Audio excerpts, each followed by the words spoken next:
Olá, saudações filosóficas, bom dia a todos, eu sou o Jefferson, este é o canal Filosofia Espírita, hoje dia 21 de setembro de 2024, estamos aqui no município da Praia Grande, litoral sul do estado de São Paulo, para mais um estudo do nosso curso, O que é o Espiritismo, edição da FEESP. Estudaremos hoje a 12ª aula, parte B, a fé que transporta montanhas. Antes de iniciarmos, nesta manhã não pode faltar o café, ainda mais no raiar do dia. Vamos partir para o nosso estudo. Já avançamos bastante, São mais aí de 12 aulas, na verdade, porque sempre há uma divisão aí na maioria dos vídeos de A e B. Nós já estamos aí em cerca de quase 20, mais de 20, eu acho. Esse daqui deve ser o 21º vídeo, ultrapassando aí 20 vídeos já nessa playlist. Temos aqui 2,5 páginas para dar conta na data de hoje do nosso estudo. Então, parte B da 12ª aula, a fé que transporta montanhas. Nós começamos com uma citação de Mateus, o Evangelho de Mateus, capítulo 17, versículo 14 a 21. O endemoniado epilético, passagem bastante conhecida. Ao chegar junto da multidão, aproximou-se dele um homem que, de joelhos, lhe pedia, abre aspas, Senhor, tem compaixão de meu filho, porque é lunático e sofre muito com isso. Muitas vezes cai no fogo e muitas na água. Eu o trouxe aos teus discípulos, mas eles não foram capazes de curá-lo. Fecha aspas. Ao que Jesus replicou, abre aspas, ó geração incrédula e perversa, até quando estarei convosco? Até quando vos suportarei? Trazei-o aqui, fecha aspas. Jesus o esconjurou e o demônio saiu dele. E o menino ficou são a partir desse momento. Então os discípulos, procurando Jesus a sós, disseram, abre aspas, por que razão não pudemos expulsá-los? Fecha aspas. Jesus respondeu-lhes, abre aspas, por causa da fraqueza da vossa fé, pois em verdade vos digo, se tiverdes fé como um grão de mostarda, direis a esta montanha, transporta-te daqui para lá, e ele se transportará. E nada vos será impossível, fecha aspas. Isso está em Mateus, capítulo 17, versículo 14 a 21. Vamos detalhar esta passagem, essa narração aqui do evangelista. Então chegaram a Jesus, perto de uma multidão, Jesus estava sempre cercado por uma multidão, e aproximou-se um homem dele, se ajoelhou, e pedia para Jesus, para ele ter compaixão do seu filho, porque segundo ele era lunático, tinha alguma coisa lá que o perturbava e sofria muito com isso. Ele diz ainda que o menino caía no chão, se debatia aí no fogo e na água. Ele trouxe aos discípulos que não foram capazes de curá-lo naquela ocasião. Aí Jesus, vai fazer uma fala muito interessante e muito reveladora.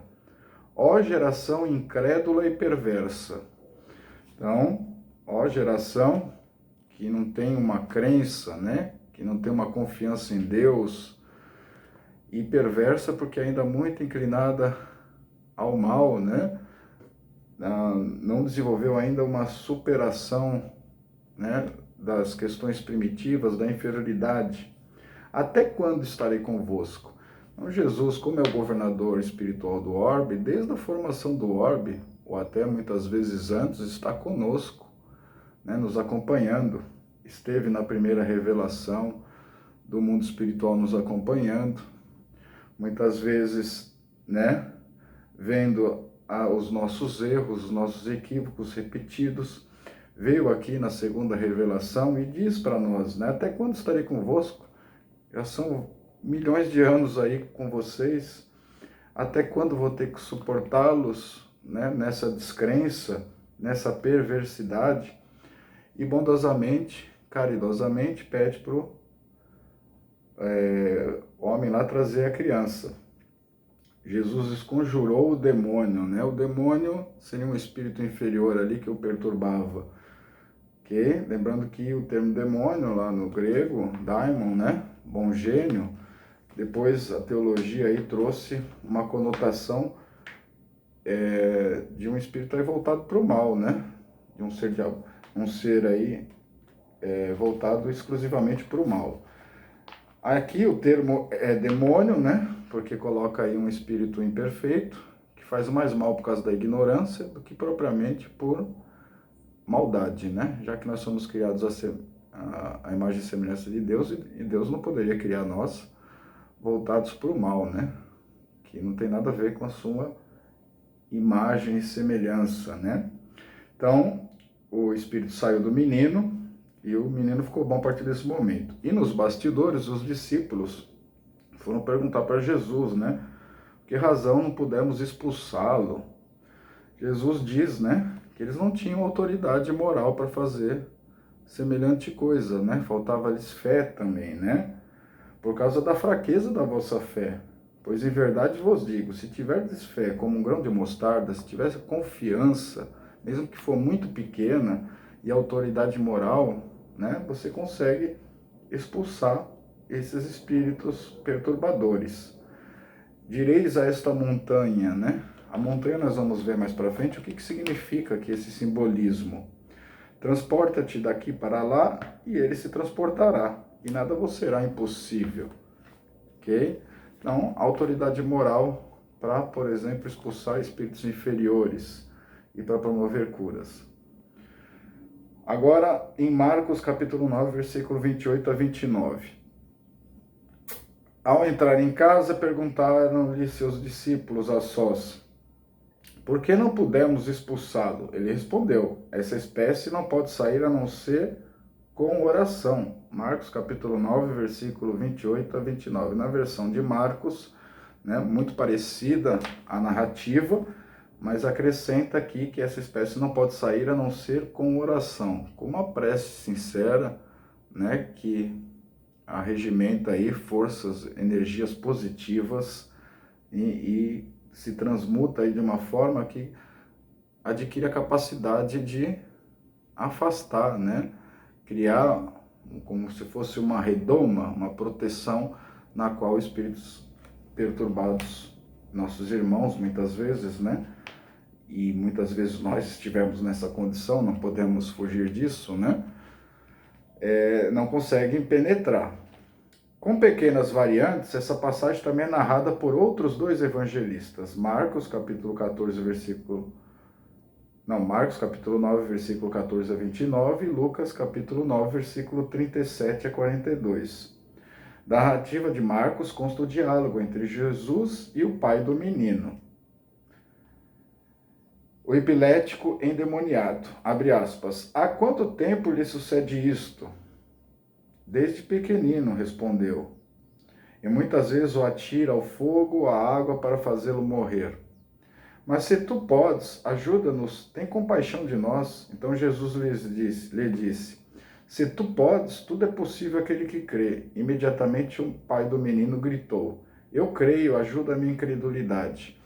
Então veja só, essa outra passagem, né, que é narrada, há uma pergunta, né, há quanto tempo lhe sucede isto? O menino diz que desde pequenino, que ele é atirado ao fogo ou à água para fazê-lo morrer. Então parece aí que havia um espírito atuando ali, numa obsessão em cima do menino, né, tentando aí causar-lhe a morte, né, atacar aí no fogo ou na água, afogar, parece, ou queimá-lo, né? Aí ele disse, tu podes ajuda-nos, tem compaixão de nós. Jesus diz, você mesmo pode, né? Se tu podes, tudo é possível àquele que crê, né? Tudo que eu faço vocês podem fazer, desde que vocês tenham fé, né? E evoluam nesse sentido, né? Então, o pai do menino gritou, eu creio, né? ajuda a minha incredulidade. Lembrando que esse termo eu creio teria que ser feito de forma sincera, né? Não é apenas dizer as palavras, tem que envolver o sentimento e a real vontade de modificar-se. Porque muitas vezes essas perturbações se originam da própria inferioridade do espírito que é perturbado, né? Que se compraz ali em certas tendências, em certas inclinações, desequilíbrios, e por mais, né, que a atuação de algum espírito ali perturbando, né, o outro aceita também o encarnado muitas vezes, né? Ele precisa mudar atitudes para esconjurar aqueles que o perseguem. Muitas vezes podemos encontrar nos evangelhos referências claras e precisas de Jesus ao poder da fé, sendo comum depararmos com expressões semelhantes a essa, abre aspas, a tua fé te curou, fecha aspas. Aqui uma complementação importante, né? Nos evangelhos nós vamos ver várias referências claras e precisas de Jesus acerca do poder da fé, né? E não é incomum nós encontrarmos que Jesus diz lá que a tua fé te curou, a sua vontade, né? A sua perseverança, né? De sair de algumas atitudes, de algumas tendências, né? Te cura. O Espírito tem a possibilidade de autocurar-se. Parece-nos que o Mestre ensina dessa maneira lições que deveriam ficar gravadas na memória de todos os que presenciavam os fatos, além de séria advertência aos seus futuros seguidores. Recordemos ainda que Jesus afirmou aos apóstolos, abre aspas, em verdade vos digo, quem crê em mim fará as obras que eu faço, e fará até maiores do que elas, porque vou para o Pai. Fecha aspas. Isso está em João, capítulo 14, versículo 12. Da mesma forma, guardemos a observação feita por Jesus aos 72 discípulos. Abre aspas. Os 72 voltaram com alegria, dizendo, Senhor, até os demônios se nos submetem em teu nome. Fecha aspas. Ele lhes disse, contudo, não vos alegreis porque os espíritos se vos submetem. Alegrai-vos antes, porque vossos nomes estão escritos nos céus. Isso está em Lucas, capítulo 10, versículo 17 a 20. Várias referências aqui sobre a fé. Jesus ensinando, né, aos espíritos que conviveram com ele naquela época, que devia ficar isso na memória deles e servir de lições a nós, outros que reencarnaríamos logo adiante, ou estávamos lá, né, não sabemos, que aos apóstolos ele diz que em verdade vos digo, quem crê fará obras iguais eu faço e até maiores, porque estará em comunhão com o Pai, né? Aos 72 discípulos, muitas vezes eles foram comentar com Jesus, né, que até os demônios se submetem em teu nome, né, se alegrando aí com essa possibilidade de expulsar demônios. Jesus os adverte, né, da vaidade, da questão do orgulho, que muitas vezes é motivo aí de tropeço para muitos, dizendo assim, né, não os alegreis porque os espíritos se vos submetem, não se envaideçam por causa disso, né, alegrai-vos antes porque vossos nomes estão escritos no céu, porque vocês estão num trabalho edificante. De tudo se depreende o amoroso cuidado do Mestre para com os seus seguidores, alertando-os sempre contra as tentações do orgulho, para que não se envaidecessem diante dos resultados obtidos no desempenho de suas missões, na cura e alívio dos sofrimentos. Aqui, uma explicação precisa, né, novamente, da advertência do Mestre, né, contra as tentações do orgulho, da vaidade, para que eles não se envaidecessem no curso das suas missões de cura e alívio dos sofrimentos dos seus irmãos, às vezes mais necessitados. Invariavelmente, todas as vezes que realizava as curas, Jesus salientava a fé e a confiança daquele que recebia o benefício. E a respeito das poucas curas levadas a efeito em sua terra, onde, abre aspas, não podia realizar ali nenhum milagre, a não ser algumas curas de enfermos, impondo-lhe as mãos, e admirou-se da incredulidade deles. Isso está em Mateus, capítulo 6, versículos 5 a 6. Jesus realizava as curas, baseado aí na fé e na confiança, dizia que essa fé e a confiança tem que partir do beneficiado, da intervenção, né? Para mudar de atitude, mudar de comportamento, se arrepender, para depois, né? Ser provado e espiar o mal, né? Porque lembra que nós estudamos, né? Não basta só se arrepender, né? Arrependimento é sair do desvio, depois você tem que reparar todo o mal causado e depois ser colocado muitas vezes na posição para você ter um aprendizado do que foi feito de modo equivocado. Aí complementa aqui, né? Que não há nenhum milagre, não podia realizar ali nenhum milagre, certo? A não ser algumas curas de enfermos. Aqui está claramente o que nós estudamos no capítulo passado, né, da questão do milagre. Não há milagres, né? Apenas a cura de enfermos, que está dentro da lei natural. Tudo dentro da ordem natural. Basta impor as mãos, né, passar um magnetismo, desde que tenha confiança e fé. E se admirou da incredulidade deles, muitas vezes, de que não entendiam, né, essas possibilidades que partem dos potenciais do espírito, quando adiantado, né? Assim, para ser obtida a cura, torna-se evidente a necessidade da colaboração do doente, o seu desejo sincero de ser curado, conjugado com a fé, confiança e vontade potente de quem vai operar em nome do Senhor. Tudo isso aliado à possibilidade da lei de ação e reação, todas as doenças podem ser aliviadas, mas nem todas podem ser curadas. Aqui é muito interessante, porque aqui tem as condicionais das curas, né? Assim, para uma cura ser obtida, precisa, né, tornar-se evidente a colaboração do doente, o seu real desejo sincero de ser curado, sua vontade. Por isso que Jesus perguntava: o que queres que eu faça? Porque muitos não querem ser curados, né? Precisa ter aí a questão da fé, confiança, potencial de vontade do Espírito e daquele que vai operar, né, na cura. Tudo isso, as possibilidades de ação e reação, né? Precisa ver se não está nos débitos ou não está na programação reencarnatória, o Espírito tem necessidade daquela aprovação ou daquela expiação, né? Não estando em curso, né, com débitos na lei de ação e reação, a cura pode ser curada, a doença pode ser curada. Mas mesmo quando o espírito necessita passar por aquela situação, todas as doenças podem ser aliviadas. A confiança nas próprias forças nos torna capazes de executarmos grandes coisas, mesmo materiais, que não obteríamos se não confiássemos em nós mesmos. As montanhas a serem removidas pela fé, referidas no Evangelho, devem ser, antes de mais nada, as montanhas de nossas imperfeições e inferioridade, constituídas de má vontade, resistência, preconceitos, interesses materiais, egoísmo, fanatismo, paixões orgulhosas, etc.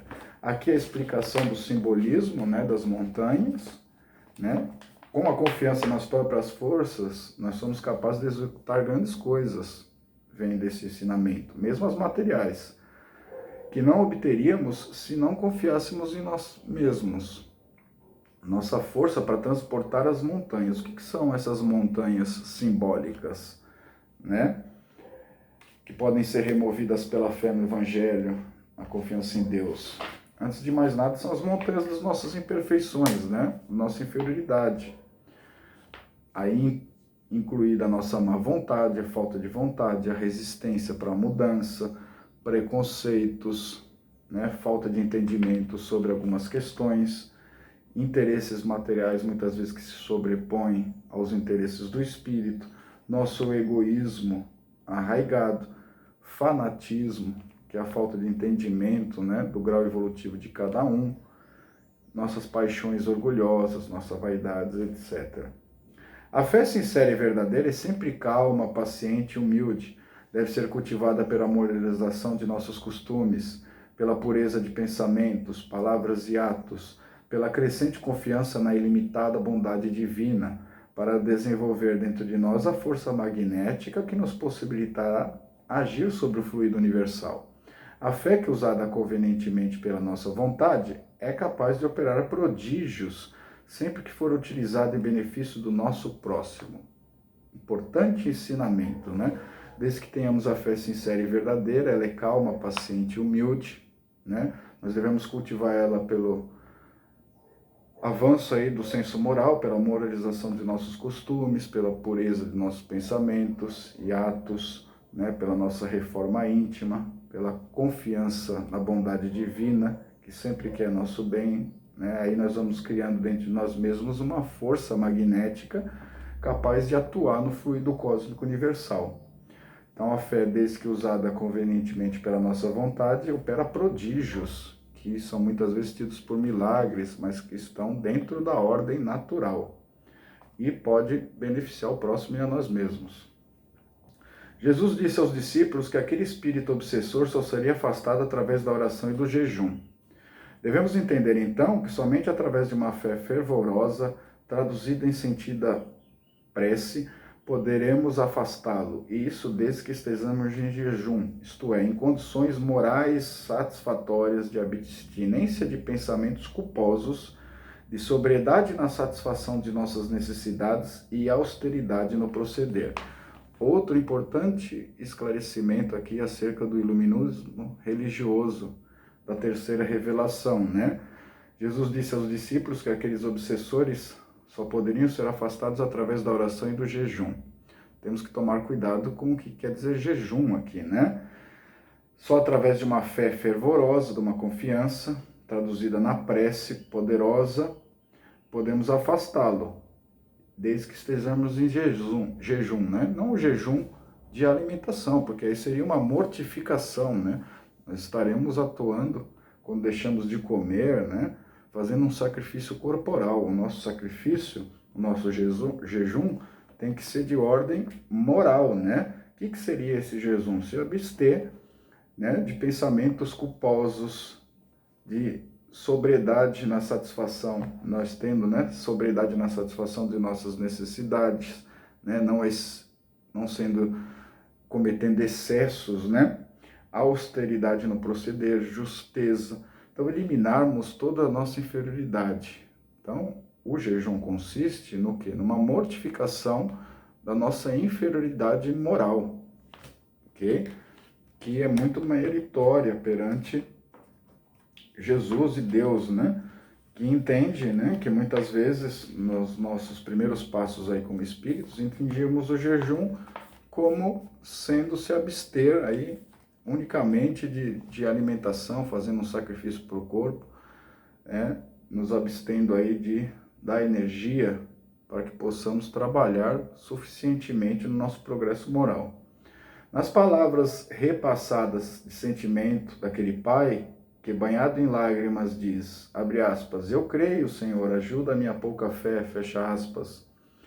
Podemos sentir a expressão de simplicidade e de humildade, pois certo do poder de Jesus para lhe atender à súplica, não sentia ele próprio bastante forte na sua fé para merecer tal graça. Então, naquela citação em lágrimas dita pelo rapaz, né, a Jesus, né, ele disse que que acreditava em Jesus, né, e que Jesus ajudasse ele na pouca fé, né? Transparece a simplicidade e humildade na sua fala, certo? Para Jesus lhe atender à súplica, pois ele não sentia bastante forte, né? Precisava de uma força energética que Jesus, no ensinamento, lhe passou. E ele, fazendo a sua parte, também conseguiu conquistar. Bibliografia, Bíblia de Jerusalém. Vamos para a fixação do aprendizado. 1. Qual o poder da fé? Invariavelmente, todas as vezes que realizava as curas, Jesus salientava a fé e a confiança daquele que recebia o benefício. Assim, para ser obtida a cura, torna-se evidente a necessidade da colaboração direta e seu desejo sincero de ser curado, conjugado com a fé, confiança e vontade potente de quem vai operar em nome do Senhor. Tudo isso aliado à possibilidade da lei de ação e reação. Todas as doenças podem ser aliviadas, mas nem todas podem ser curadas. Questão número 2, qual o sentido da palavra montanha no ensinamento de Jesus? As montanhas a serem removidas pela fé, referida no Evangelho, devem ser, antes de mais nada, as montanhas de nossas imperfeições e inferioridade, constituídas da má vontade, resistência, preconceitos, interesses materiais, egoísmo, fanatismo, paixões orgulhosas, etc. E a questão derradeira, como desenvolvermos a verdadeira fé? Deve ser cultivada pela moralização de nossos costumes, pela pureza de pensamentos, palavras e atos, pela crescente confiança na ilimitada bondade divina, para desenvolver dentro de nós a força magnética que nos possibilitará agir sobre o fluido cósmico universal. Assim sendo, terminamos a 12ª aula, parte B. Na próxima aula, a 13ª, vamos estudar o Evangelho segundo o Espiritismo, outra obra da codificação. Agradeço a todos pela presença, por terem se inscrito no canal. Aqueles que não se inscreveram, solicitamos aí a vontade para que se inscrevam, comentem, compartilhem, divulguem o canal para os conhecidos, porque a maior caridade que podemos fazer em relação à doutrina espírita é a sua divulgação. Assim sendo, desejo muita paz a todos e até o nosso próximo encontro.